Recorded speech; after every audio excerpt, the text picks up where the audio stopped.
நாங்கள் ஒவ்வொரு காலங்கள் மாறுகின்ற பொழுது தொழில்நுட்பங்கள் மாறிக்கொண்டே வரும். அந்த வகையிலே அதிகமானவர்களுடைய எதிர்பார்ப்பு இன்னும் வெகு விரைவிலே ஏஐயுடைய ஆர்டிஃபிஷியல் இன்டெலிஜென்ஸுடைய கண்ட்ரோல் அதிகமாக காணப்படும் என்று. அதனாலே அந்த காலமிருந்து தொடர்ந்து 2000 ஆண்டிலிருந்து இன்னும் ஐடி துறைக்கு வாய்ப்புகள் அதிகமாக காணப்படுகின்றது. ஏனென்றால் அது இல்லாமல் எந்த துறையும் எங்களால் அதனை நிர்வகிக்க முடியாது. ஆகவே இன்னும் 2030 25 நீங்கள் சென்றால் முதலாவதாக வாய்ப்புகள் அதிகமாக காணப்படுகின்ற ஒரு துறையாக ஐடி காணப்படுகின்றது, அல்லது கம்ப்யூட்டர் சயின்ஸ் என்று கூறுவார்கள்.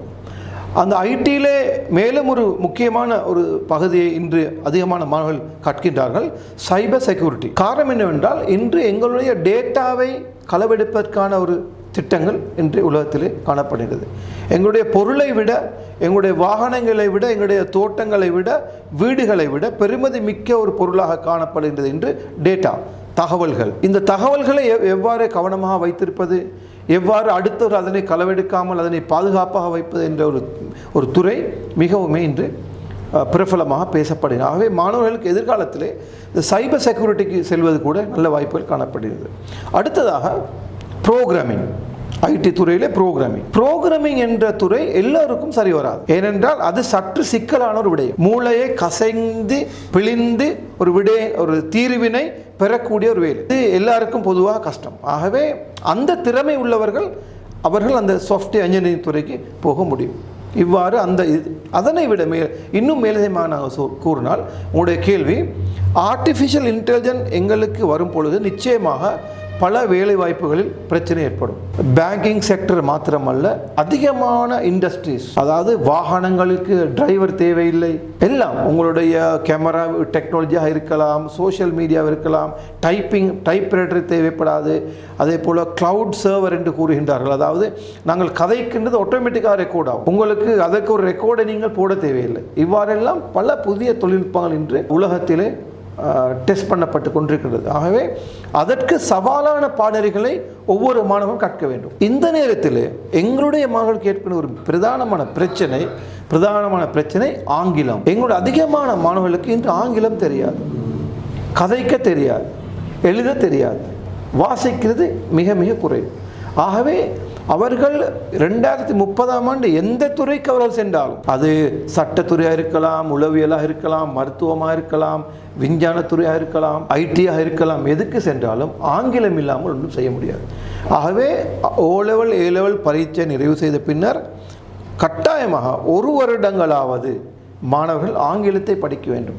3 மாத பாடநெறி, 2 மாத பாடநெறி எல்லாம் பொதுவாக போதாது. 1 வருடங்கள் முற்று முழுதாக திங்களிலிருந்து வெள்ளி வரை ஒரு 2 ஆசிரியர்களோடு நாங்கள் கதைத்து டியூஷன் கிளாஸை அரேஞ்ச் பண்ணி அதிகமான ப்ராக்டிக்கல் மூலமாக நாங்கள் செய்வோமா இருந்தால் அவர்களுக்கு 2030 சவாலாக அவர்கள் அதனை கையாள முடியும். அடுத்ததாக எப்படிப்பட்ட துறைகள் என்று நீங்கள் கேட்டீர்கள். 2030 அதாவது நான் ஒரு வளவாளர் என்ற வகையிலே இது தான் நல்ல துறை, இது கூடாத துறை என்று என்னால் சொல்ல முடியாது. ஏனென்றால் அவரவருக்கென்று பிடித்த சில துறைகள் இருக்கின்றது. அந்த பிடித்த துறையிலே அவர்கள் செல்வார்கள் என்றால் நிச்சயமாக அதில் அவர்கள் வெற்றி காண முடியும். அது நீங்கள் மீடியாவாக இருக்கலாம், உளவியலாக இருக்கலாம், அக்கவுண்டிங்காக இருக்கலாம். இதற்காகத்தான் நாங்கள் அடிக்கடி மாணவர்களுக்கு நாங்கள் சொல்லுவது சற்று வித்தியாசமாக யோசியுங்கள் என்று. இன்று வித்தியாசமாக யோசிக்கின்றவர்கள் ரொம்பவுமே குறைவு. எல்லாரும் ஒருவரை பார்த்து நான் அவராக வேண்டும் இவராக வேண்டும் என்று தான் கூறுகிறார்கள் இல்லையா? புதுசாக நான் ஒன்றை உருவாக்க வேண்டும், புதுசாக ஒரு அப்ளிகேஷனை உருவாக்க வேண்டும் என்று பாருங்கள். இந்த ஊபர் அப்ளிகேஷன் உலகத்திலேயே ஊபருக்கென்று ஒரு சொந்தமாக கார் இல்லை, வெஹிக்கிள் புக்கிங் ஆப், அவருக்கென்று ஒரு கார் இல்லை. ஆனால் மில்லியன் கணக்கான கார்கள் அவர்கள் ஊடாக அங்கு வேலை செய்யப்படுகின்றது. இது ஒரு சிறிய ஒரு அப்ளிகேஷன் ப்ரோக்ராம். இது இவ்வாறு யோசித்தவர்கள் இல்லை. ஆகவே தற்பொழுது இருக்கின்ற இளைஞர்கள் கொஞ்சம், அதாவது 2020 பிறகு பிறந்தவர்கள் அல்லது 2015 பிறகு பிறந்தவர்கள் வித்தியாசமாக ஏதாவது செய்ய வேண்டும் என்றெல்லாம் என்று கூறுகின்றார்கள். சிறு வயதிலேயே பல கண்டுபிடிப்புகளை உருவாக்கின்றார்கள். ஏனென்றால் அவர்கள் பிறக்கின்ற பொழுதே கம்ப்யூட்டர் அங்கு வீட்டிலே இருக்கின்றது. ஆகவே நாங்கள் எதிர்பார்க்கணும் எதிர்காலத்திலே நல்ல துறைகளுக்கு அவர்கள் செல்வார்கள் என்று. அப்போ நான் கூறியவாறு 2 விடயங்கள் மிக மிக முக்கியமான, ஒன்று ஆங்கிலம், 2வது கணனி. இது 2ம் எப்படிப்பட்ட துறைக்கு சென்றவர்களுக்கும் அது மிக மிக முக்கியம். அவர்கள் ஒரு இன்டர்வியூலே ஃபெயில் ஆவதற்கு காரணம் ஆங்கிலம் தெரியாது. இன்று நாசா விண்வெளி களத்திலே நாசா, அதே போல் மைக்ரோசாஃப்ட் அமெரிக்கா, அதே போல் கூகுள் போன்ற பல நிறுவனங்களிலே எங்களுடைய நாட்டை சேர்ந்தவர்கள் இல்லை. காரணம் என்ன? தகமை இருக்கின்றது, ஆனால் ஆங்கிலம் இல்லாத பிரச்சனை. ஆகவே அதனை நாங்கள் நிவர்த்தி செய்வதாக இருந்தால் எங்களுடைய ஆங்கில ஆசிரியர்கள் அதனை சரியாக விளங்கி வெறுமனே கேள்விகளுக்கு பதிலளிப்பதை மாத்திரம் விட்டுவிட்டு அவர்களை கதைப்பதற்கு பழக்க வேண்டும். இன்று உண்மையிலேயே படிப்பு என்பது மிக இலவாக உருவாக்கப்பட்டிருக்கிறது. யூடியூப் மூலமாக படிக்கலாம், அமெரிக்காவில் உள்ள ஒரு வகுப்பை இன்று இங்கிருந்து படிக்கலாம் ஆன்லைன் மூலமாக. ஒரு காலம் இருந்தது அமெரிக்காவில் உள்ள ஒருவரோட கதைப்பது மிக கஷ்டம், இன்று மிக இலவாக இருக்குது. ஆகவே எங்களுடைய புலமையை எங்களுடைய அந்த மொழி திறனை விருத்தி செய்வது மிக மிக இலகுவானது.